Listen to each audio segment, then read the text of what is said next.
How to verify your JustMarkets account. Hi everyone, welcome back to Trading for Beginners. Verifying your JustMarkets account is an important step that helps protect your account, comply with financial regulations, and unlock the platform's full range of features. So in order to do that, first of all, launch or open the JustMarkets application on your device and make sure you're logged in.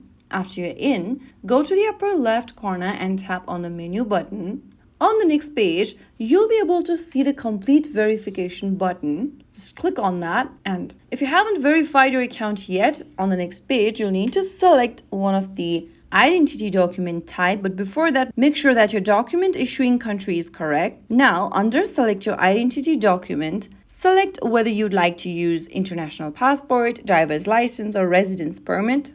Or you can also go ahead and choose the ID card option, which is the most recommended in my case. After making a selection, tap continue, and on the next page, you'll need to upload your selected document. Tap on upload files, and this will take you to this pop-up where you can tap on the take photo or video button and take a picture of your document, both front side and back side of the selected document. If you already have the document in your camera roll, tap on photo library and select your document.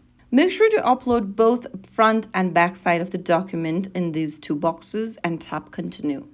Go ahead and review the information you've entered and submit your document. Follow through the on-screen instruction to complete the verification, and JustMarkets will review your application and you'll be notified once your verification is completed. So that is how you can verify your account in JustMarkets. Verifying your account will give you access to the platform's full feature, and it also helps your account secure. So if you found the video helpful, don't forget to like, share, and subscribe to our channel. I will see you again in the next video. Thank you for watching.